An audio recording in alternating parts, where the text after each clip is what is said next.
Corporate Finance OneNote Practice Problem. In this presentation, we're going to work a practice problem in OneNote related to the creation of a statement of cash flows. Get ready to take a stance with corporate finance.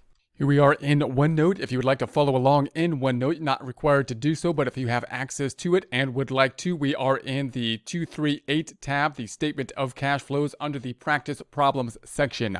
Closing this back out, we're going to have our information up top. We're going to use that information in order to create the statement of cash flow. So we're going to have the financial statements. Remember that the statement of cash flows is going to be like the last statement we're going to be creating, meaning we're going to have the balance sheet. We're going to make the balance sheet. We're going to make the income statement. Then we're going to make the statement of cash flow. So the information we have thus far then will include the income statement.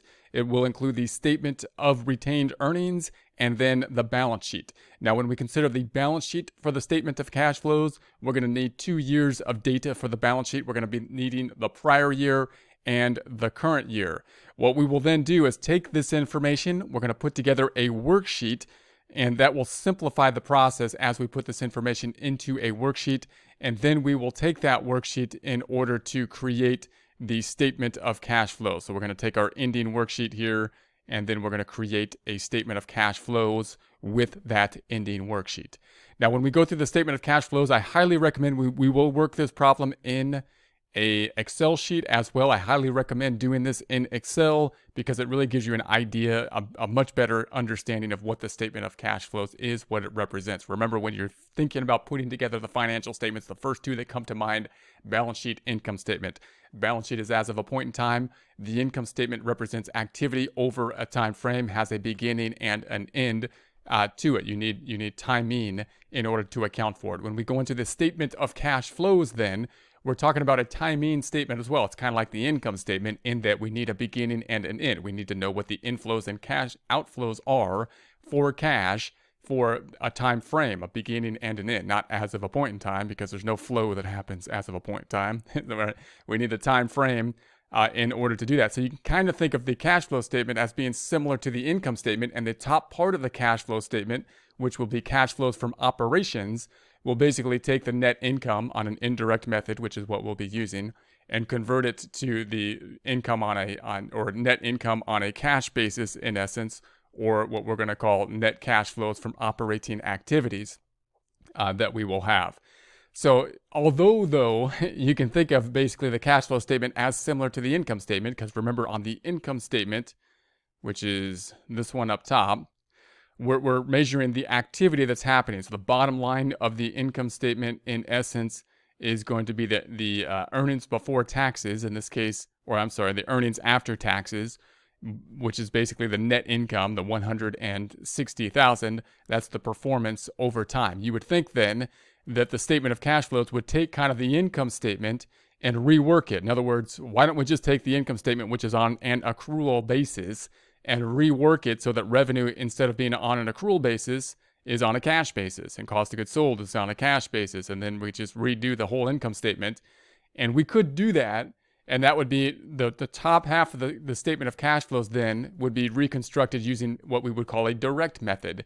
And it's more intuitive to do that when for a reader, because the reader can then see it and say, oh, I see, this top half of the statement of cash flows is like an income statement, but it's on a cash basis. However, we don't typically do that because we want to see the reconciliation between the net income, or if we do that, oftentimes regulations will still require the indirect method because they like to see that reconciliation between retained earnings on an accrual basis, which is the $160,000, and in reconciliating items that will get us to the retained earnings or will get us to the net income, or the net cash flows from operating activities, kind of net income on a cash basis, from a cash flow statement basis or a cash basis.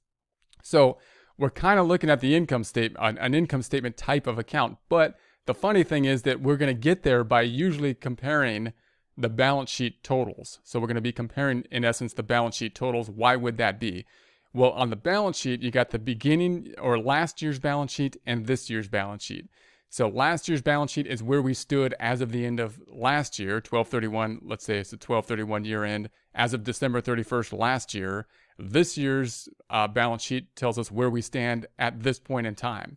Now, if we subtract each of the accounts for those two, then we're kind of backing into the activity. We're backing into what happened. So if we take 2 points in time, subtract where we stand at those 2 points in time, we're then telling ourselves what the activity was in a summary format. So we're kind of backing into like income statement type of information, what happened over the time period.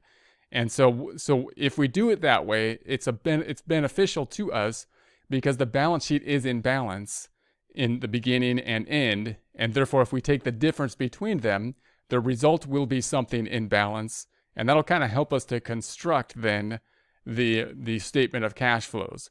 So we will be using the income statement, but again, although we're constructing a timing statement, which is like the income statement, we need a beginning and an end. We're going to get to that timing, we're going to kind of back into it by using the balance sheet, by taking the difference between last period and this period on the balance sheet. Therefore, it's easiest to do this with a worksheet. So here we have our balance sheets for last year and this year.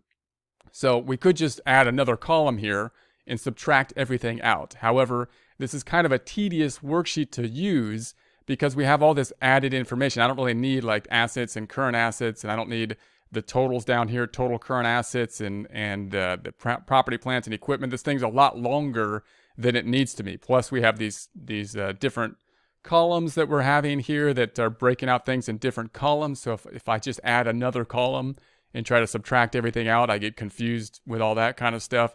So what I want to do is I want to break this down into a worksheet where I get rid of all the added stuff. I want all this in one column. I want to see that it's in balance, and I want to get rid of all this kind of subtotal stuff that I don't need, so we can get down to the bare bones of what is going to be necessary to make this as easy as possible to make the statement of cash flow. You want the process to be streamlined because the cash flow statement can be a little bit confusing, but if you go at it step by step, not too bad. So what we're going to do is we're going to take this entire balance sheet and we're going to rework it down here in terms of a worksheet. So to do that, we've got our balance sheet on the right-hand side for year 1 and year 2. I'm just going to put that same information into our worksheet, but eliminate all the added excess information, including the subtotals and the headers and all that kind of stuff. So worksheet then over here is going to simply start with cash, the first account. No assets, no current liabilities. We got cash. Then we're just going to go on down. Cash for year 1 and year 2, obviously year 1 and year 2. Then we're going to go to the accounts receivable, inventory, prepaid insurance, and investments. Prepaid insurance is this category. So we've got this category, total current assets. If I was to add these up, then they're going to add up to that total of $840,000 and then the $915. However, I'm not going to add them up because I don't want the subtotal in the worksheet. So we're then going to say, okay, now I'm going to add the investments, which is here. So investments are going to be added at the 80 and the 70 because that's an account. And then property, plants, and equipment, I'm not going to add the category name. I'm simply going to go to the account total, the $2,100,000, then the accumulated depreciation. So here are all of our assets. Now, if I was to add them up, I'll come up with the total assets here, but I don't want to have the subtotals. Note that when you do this, however, you got to be careful of the fact that this accumulated depreciation is a contra asset, therefore will be subtracted to get to the total assets. In other words, if I want to check my numbers, and this is a lot easier to do in Excel, you don't have to pull the calculator out all the time, so I highly recommend working in Excel. But we would add this up, 80,000 plus 301,000 plus 409,000 plus 50,000 plus 80,000 plus 21,000, 2,100,000, and then minus, you got to make sure to hit minus on the accumulated depreciation, 1,100,000. That's going to give us our total of the 1,920,000. So we can kind of verify that the total assets are correct and get rid of all the subtotals.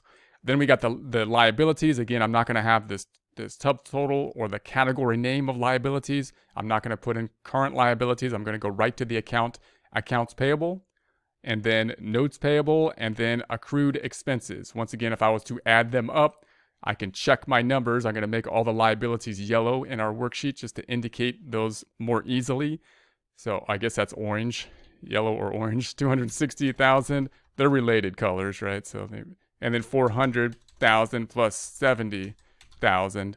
That's going to give us the 730,000 here. So that looks good. Looks like everything's lining up there.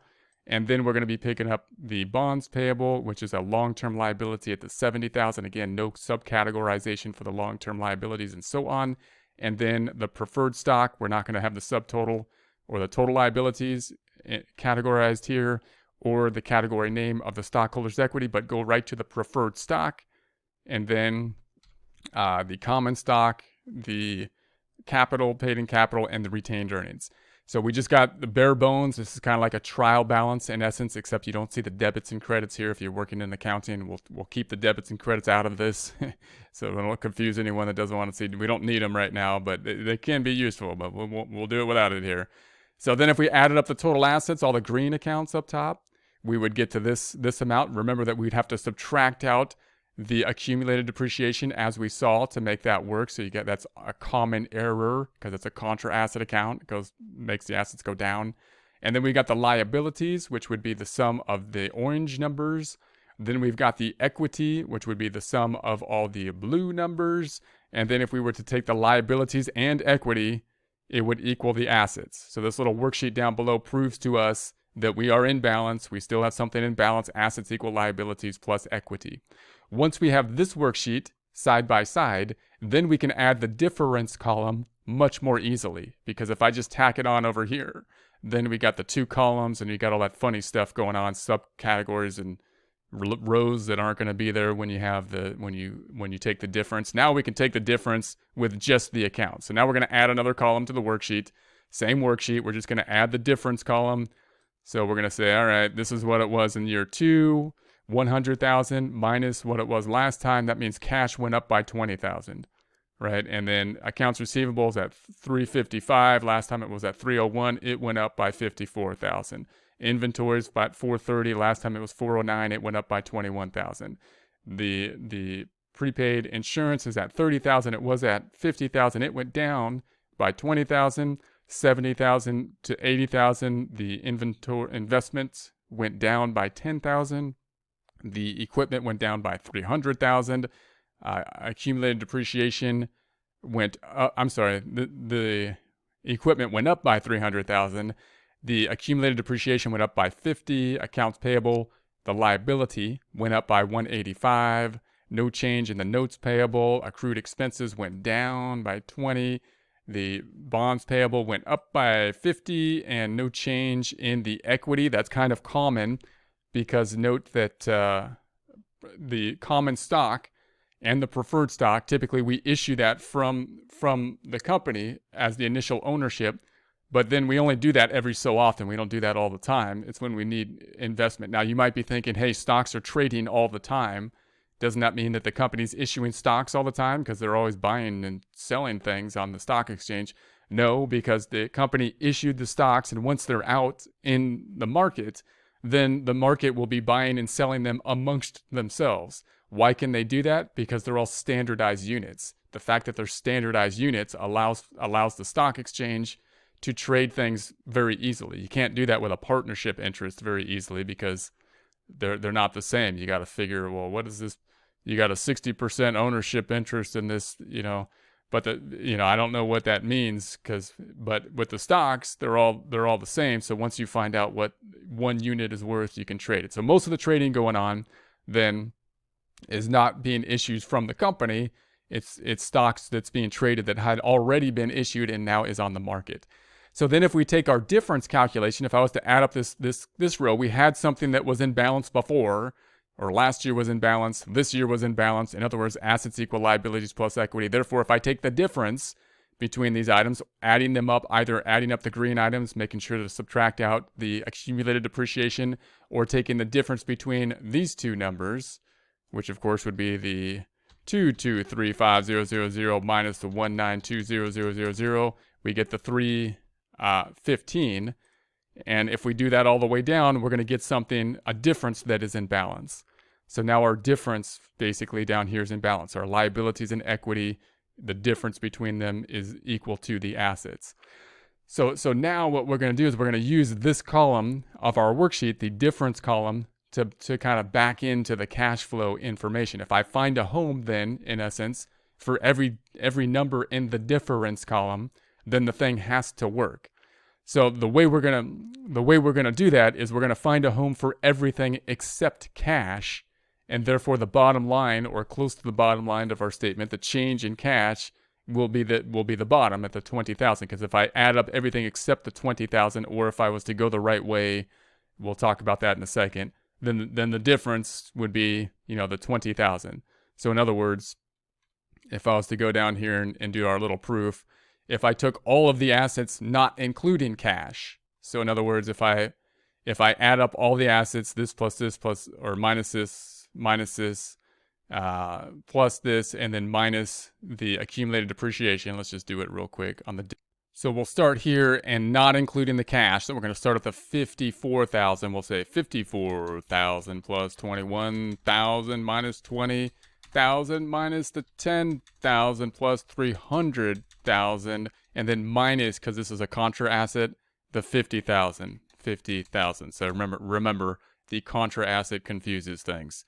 That gives us the assets that not including cash, because we're removing cash here, of the 295,000. Liabilities, the difference column, if we did the same thing for the liabilities, just adding this minus this plus this, we would get the 215,000. Equity, if we do the same thing, we get the 100,000. And then there's going to be the assets not including cash minus the liabilities and equity. The difference is going to be the cash of the 20,000. So that's kind of proof that if we find a home for everything and it's going the right way, then we're going to end up at the bottom line at the difference in cash. Meaning, we're going to take this column, we're going to find a home for everything except cash, and as long as it's going the right way, right, as long as our accounting equation is going the right way, the increases and decreases, we'll be left with the 20,000, because this thing's in balance. Assets equal liabilities plus equity. All right, so that's going to be our objective. It has to work. Convince yourself that it has to work. Then we're going to go down here and we're going to construct our statement of cash flows with this worksheet now, picking up our numbers from the difference in this worksheet. Now, note, there's going to be a couple numbers that traditionally we take from the income statement, and there'll be a few times where this difference does not represent the detail that we want to have. In other words, there might be things that there might be multiple things that represent this difference over here that we want to show in the cash flow statement. What I would recommend doing when constructing this is to not break those things out until later, right? Put these differences in the cash flow statement to get to something that is that the ending number is cash, difference in cash of 20,000, then go back in and further break down those items where you need more difference involved, where this number needs to be represented by more than just one thing, one line item on the cash flow statement. So we'll see some examples of that. And if you understand this, it makes you understand the accounting process, the double entry accounting system, a lot easier, a lot better if you can actually understand this, and most people don't. So then we have the cash flow from operating activities. So this is going to be the top half of the cash flow. We're going to do this with an indirect method, which is the most common method given the fact that it's often required by regulatory agencies because it gives that reconciliation process. So we're going to start with net income. Net income is from the income statement. It's nowhere on this worksheet. So the first number we have, we're going to say that doesn't even fit into what we just said we were going to do, because net income should be coming from, I'm going to go back up to the worksheet, this number up top on the income statement, right? It should be way up here. We've got the earnings after taxes. It should be this 160,000. So how is that 160,000 being represented by a change in the balance sheet? Because the balance sheet shows where we stood last time and where we stand this time. You would think that this difference should be represented in that balance sheet change somewhere, and it is. It's being represented in the change in the retained earnings.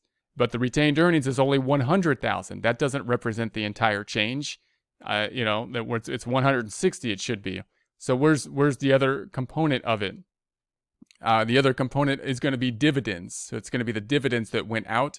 So we could see that up top in this statement of retained earnings. So it's going to be 50,000 dividends that went to the common stockholders and 10,000 to the preferred stockholders. However, I'm not going to put that in right now because the dividends would have to go to another component, like we just said, right? I would have to put the dividends would go down into the financing activities. And I just want to represent these numbers as one number first. So what I'm going to do is say, okay, I'm just going to put the change in retained earnings up here, right? I'm going to put the change in retained earnings right there. I'm going to mark it yellow to say, yeah, that doesn't tie into the net income because there's dividends. But I don't want to start breaking things out until I first get to the bottom of the cash flow statement, which is $20,000. Then I can break things out in a systematic way so I can make sure that I know what's going on, right? Okay, so I'm going to leave that there knowing it's not quite right, and I'm going to go back to it. Adjustments to determine cash flows from operating activities. So then we got depreciation. This is the other one that typically you would take from the income statement, right? You'd say, okay, again, depreciation is something on the income statement. And because it's something that we know is not a cash-related thing, it represents the expense related to us allocating the property, plant, and equipment costs that were purchased possibly in the past in prior periods in the current period. We have to basically reverse that out. We got to add it back in. We know that. But so on the income statement again, if I go back up to the income statement, I'm going to say, all right, on the income statement, its depreciation expense is $150,000. But I want to see it as a change in the balance sheet. Like this 150 should be some change from where we were last time to this time. So what is it in terms of a change in the balance sheet? It's in there. It would be a change in the accumulated depreciation, because the accumulated depreciation from one period to the other represents us allocating the cost to the income statement in the form of depreciation expense, but it's only $50,000, that change. And you would think it would be $150,000. So there's something else going on there. There's something else going on. Now, what else could have happened? Maybe it wasn't just depreciation expense that was resulting in the change to the accumulated depreciation. Maybe also we disposed of equipment or sold equipment or something like that, which could have another effect. So what I'm going to do is I'm going to say, okay, I was hoping this would tie out to what it should be on the income statement, but it doesn't, which means something else happened, which is probably like a sale of equipment or disposal. So I'm going to mark it yellow. I'm going to use this number before I go in and try to start digging into those disposals, because it can be quite confusing to do so. So I want to be able to get in balance first, or get down to the bottom line of 20,000, then go back and figure it out so that if something is wrong, I know exactly what is wrong, right? I know it's exactly something that has to do with that depreciation. So I'm going to keep the 50,000 and then break it out into further categorizations. In other words, there's more than just one line item that are going to need to account for that difference of 50,000, but I'll go back to it later. Then we say that there's an increase in accounts receivable. So accounts receivable is here. You can see from year 1 to year 2, it went up by 50,000. So we talked a little bit about getting into the rules for if something goes up on the statement on the balance sheet, what do we do on the statement of cash flows? Well, if the general rule is if it's an asset and it increased, then we're going to decrease the statement of cash flows. Why? Because in general, the transaction related to us recording revenue, meaning we debit account or we increase accounts receivable and we increase revenue, even though we didn't get cash because we made a sale on account, an accrual account of accounts receivable. If it went up, then we recorded revenue, which should not have been recorded under a cash basis. So revenue is being included in this net income number, and it shouldn't have been because we didn't get the cash for it under a cash basis. Therefore, we have to decrease it. Once you figure that rule, I'm going to apply the same rule to all assets, and then I'm going to apply the reverse rule to liabilities. So if assets increase, I'll decrease it here. If assets decrease, I'll increase it here. If liabilities increase, I'll increase. And if liabilities decrease, I'll decrease. Okay, that rule can be confusing, but you got to remember that rule, and then you can kind of work this a lot easier. Then we've got the increase in inventory. So inventory went up by the 21,000. Once again, it's an asset. It increased. Therefore, we're going to do the opposite thing to it as the increase. We're going to decrease it in terms of the cash flow statement. We've got a decrease in prepaid insurance. So prepaid insurance is here. It's also an asset. It went down. So since it went down, we're going to increase it in the statement of cash flows. Also note that we're labeling this with the name. So if it increased, I have to put increased. If it decreased, I have to put decreased. If you want a generic cash flow statement, just to do this generically, you could just call this change in accounts receivable, change in inventory. but increase and decrease gives us more information in it because it tells the reader that, look, accounts receivable increased and this negative number represents we're decreasing it to the cash flow statement. All right, and then we're going to have the increase in accounts payable. So here's accounts payable. It's a liability now. So liabilities is going to be the opposite of the assets. So in here, the liability went up. And because it went up, if it was an asset and it went up, we would be decreasing it. And it's a liability, so we'll do the opposite, which means we're going to do the same thing as the direction of the change. So it went up, therefore we're going to increase it over here on the liability. You can do the same thought process if you want to with the liability as we did with the receivable as to why we would increase it for the cash flow. And then we have the decrease in the accrued expenses. So we've got the accrued expenses. They went down, therefore we're going to record the decrease. Now up top here, notice in the operating activities, we kind of jumped around a bit. We didn't record cash because it's going to be on the bottom. That's the change that we're going to get to at the bottom. We went to accounts receivable, inventory, prepaid, insurance, investments, and then we skipped plant and equipment. Why did we skip plant and equipment? Because plant and equipment, if you think about the transactions related to purchasing and selling plant and equipment, they don't affect the income statement typically. So any transaction where you think, okay, that doesn't really affect the income statement, then that's not going to go into the operating activities. In other words, when I buy property, plant, and equipment, when I buy a forklift, say, I'm going to debit the asset here, and I'm going to increase the asset here, debit or increase the asset, and then the other side is going to go to cash if I paid cash, or liability if we financed it. No effect on the income statement, even though cash flow happened. Therefore, it's not going to go in the operating activities, but rather it's going to go into investing activities. So we will see that not in the operating activities. Then we went to accounts payable, and then we went to notes payable. Or we didn't go to notes payable. Why didn't we go to notes payable? Because notes payable is another item where, once again, if you think about the transaction, doesn't really affect the income statement. If we take a loan out, we're going to increase cash, and we're going to credit or increase notes payable as well. So no effect on the income statement. Therefore, it's not going to be something that's going to be in the first part of the cash flow statement. Although it will be on the cash flow statement, it will be a financing activity. The accrued expenses and then the bonds payable, same thing on the bonds payable. All these items, accounts receivable, the other side of receivable going up is revenue, income statement account. Therefore, you would think, yeah, it would go on the operating section of the cash flow statement. Prepaid insurance, the other side of that is insurance expense. So you would think, yeah, that would be something that would go on the cash flow statement. So most of the current assets and current liabilities, those are the items that will be, the change in those items will affect the first category, the first section of the cash flow statement, that being cash flows from operating activities. Okay, so then we're going to go to the total. So we have the total adjustments, which is the $50,000 minus the $54,000 minus the $21,000 plus the $20,000 plus the $185,000 minus the $20,000 to give us to $160,000. Then we're going to take our net income that we had before, the $100,000, and we're going to then add the change or the adjustments that we had. So the $100,000 plus the $160,000, that's going to give us our net cash flows from operating activities, $260,000. So here's basically net income on an accrual basis. This is kind of like net income then on a cash basis, which we will call the first half of, or the first quarter, or the first third of the statement of cash flows, net cash flows from operating activities. Note that we backed into it and we have this nice reconciliating items between the two that we would not have if we did the direct method.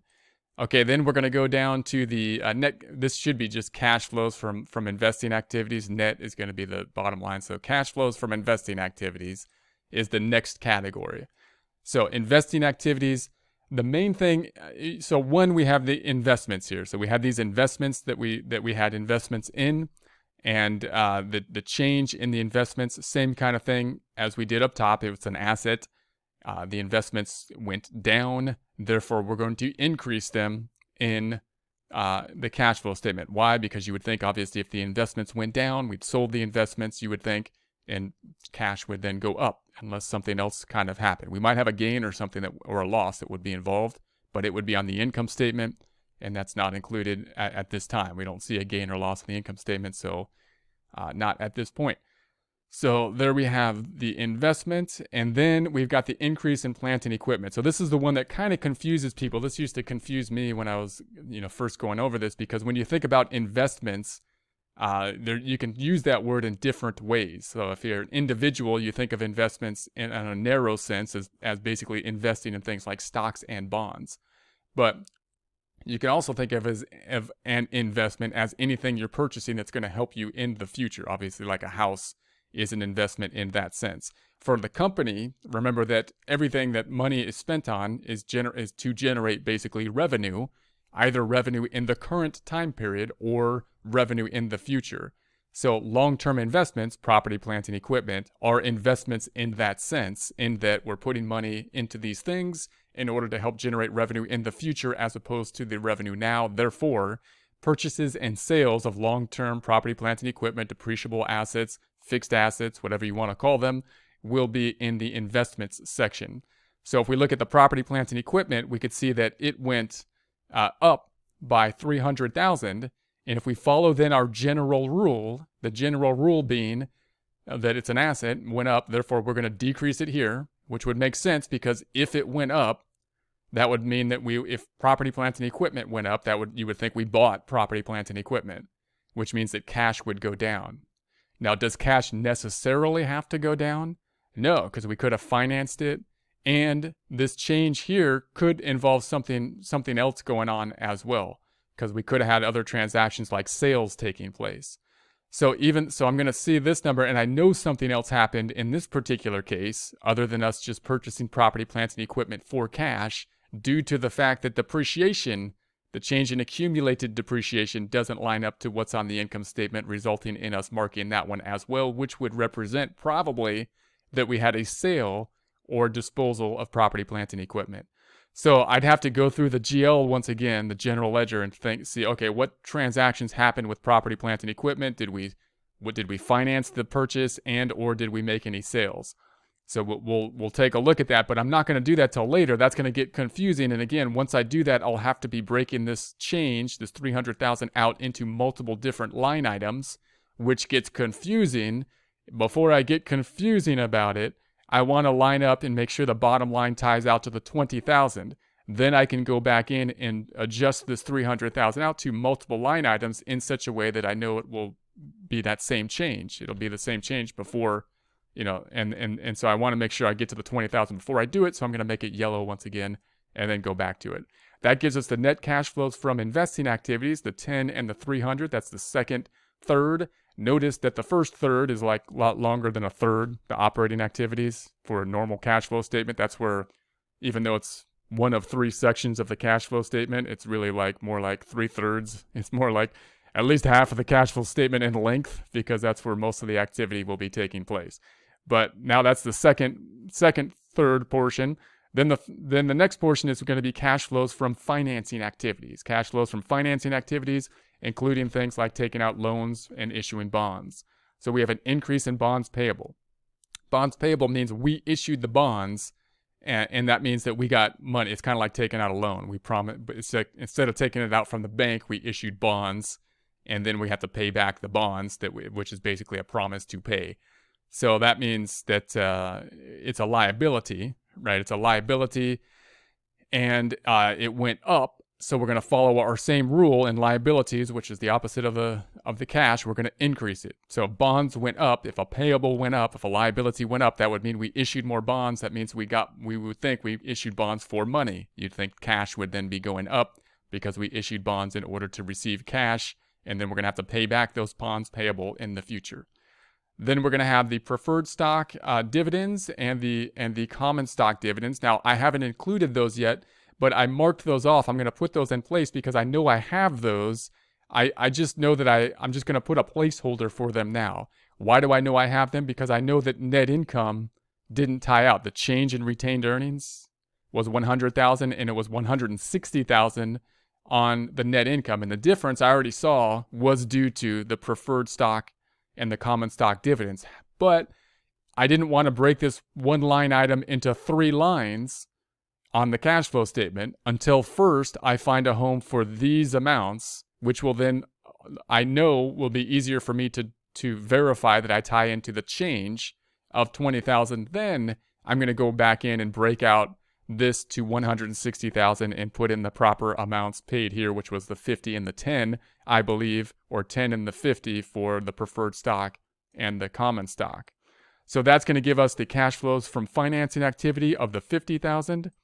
And then we're going to have the net increase in cash flow. So then if we were to look at the cash flows, we're going to say now we have our 3/3 of the cash flow statement. We got net cash flows from operating activities, 260,000, minus the investing activities, 290,000, plus the financing activities of 50,000. That's going to give us our change of 20,000. So now I can verify that change is the 20,000 because we found a home for everything except that 20,000. Therefore, if these accounts all went the right way, meaning increases and decreases are going the right way, then it has to tie out to that 20,000. And I know that it has to work. And so if I don't start making it more complicated, then that has to work there. Now, you would think that would be the bottom line, but we don't really want to stop there because we want the bottom line to tie out to the balance sheet. So what I want to do is then say, okay, then I'm going to add the cash at the beginning of the year, which is the 80,000. And that'll give us the cash at the end of the year, which is the 100,000. And that 100,000 will then tie out to the balance sheet. So that'll be easier for people when they're looking through this thing. They don't have to look at prior year versus this year to see the change is 20,000, and that ties out to the bottom line of the cash flow statement, but rather they can say, okay, the cash at the ending of the cash flow statement ties out to what's on the balance sheet. So we're just going to take that added step so that people can see that. If we don't even give the prior year's numbers, balance sheet numbers, they could still tie that out to the current year balance sheet. And so that's kind of why we do this. But the bottom line is this change, really. That's really what we're looking for, the change in cash and where that change in cash is coming from. So now I'm going to do the final step. These yellow numbers, we're going to fix those. So I'm just going to go back in and we're going to say, all right, so the net income then is really 160,000. I know that because if I go on the income statement, I'm going to go all the way back up. Did I put the income statement down below? Maybe I did. Because I'm going to go down below. I'm going to say on the income statement, it was 160,000 before the preferred dividend. So there's the 160,000, but it was only 100,000 in terms of the change in retained earnings. What's the difference? The dividends. The dividends are the difference. And the dividends were 10,000 to the preferred stock and 50,000 to the common stock. So notice how I can just break that change out. This 100,000, I'm just going to represent on 2 lines or 3 lines now. That 100,000 is represented by the 160 in net income, which now ties out to the income statement. And then down here, the preferred stock paid and the common stock. These are the decreases. So this is the increase, 160, minus these decreases that are in the financing activities for the preferred stock and common stock, gives us the 100,000 change. And since I did something that basically still ties out to the 100,000, I just broke it out into 3 lines. We're still going to be in balance so that this change would still be 20,000 after making that adjustment. The other adjustment that we made is we said, okay, up top we had this depreciation was the 50,000 here, and then we had the property, plants, and equipment was the 300,000 that looks like that we bought property, plants, and equipment. This change and the change here. Now, this can be kind of complex because there could be multiple things going on. There could be financing. So you got to want to do this like one thing at a time. We're gonna say in this problem, we had one more piece of information, which was this. It said if we looked, and we'd have to look through the general ledger and say, okay, what happened in terms of the equipment account? Did we buy or sell the equipment? It says here that we disposed of equipment that was fully depreciated for 100,000, and then we purchased equipment for cash of 400,000. That's what's accounting for these changes in the equipment account. So if we disposed of equipment, what that means is that the property, plant, and equipment from here to here, part of this change that took place wasn't just a purchase of something for 300,000, but it was a disposal of some equipment that was for 100,000. Now that 100,000 represents the cost change here, and it was fully depreciated. Therefore, the change that took place here is going to be the other side of the 100,000. There was no gain or loss. The thing was already fully depreciated. It was on the books as property, plants, and equipment, and as a 100,000 piece of equipment, and it was fully depreciated. So we removed it, decreasing the plant and equipment and the accumulated depreciation as we disposed of it. So that's why there's a difference. This 50,000 is really 150,000 of depreciation expense, and then this disposal that took place for 100,000, and then we purchased the equipment for 400,000. We paid cash for it, but we purchased it for 400,000, not 300,000. Okay, so that means that the depreciation is now. So what we're going to do is we're going to take this same $50,000 change that we had there, and we're going to have to break that out, and we're going to be breaking out at the same time the plant and the equipment, the 300, and break those out to their details. So the depreciation was actually 150,000. That ties out to what is on the income statement for depreciation right here, 150,000.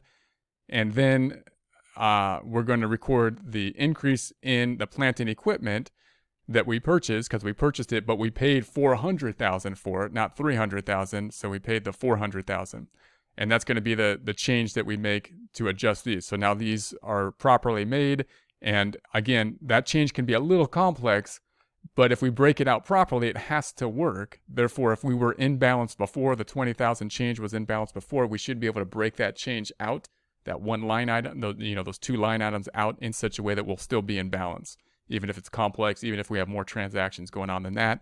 So then we got the increase of 20,000 here, and this is our ending statement of cash flows. So once again, statement of cash flows. At the end of the day, we got the three sections. We got the cash flows from operating activities, which basically takes an indirect method will take net income and then do a reconciliation to basically net income on a cash basis, which is going to be net cash flows from operating activities. Then we have the investing activities, which includes investments, but one key point of it will be purchases and sales of PP&E, property, plant, and equipment, or depreciable assets. Then we have the financing activities. Financing activities will include bonds, notes payable, financing of the company, and stock or dividends as well. The bottom line of the income of the statement of cash flows should tie out then to the balance sheet. The 100,000 here will tie out then, if we scroll all the way up to the balance sheet, we'll tie out to the 100,000 on year 2 in the balance sheet.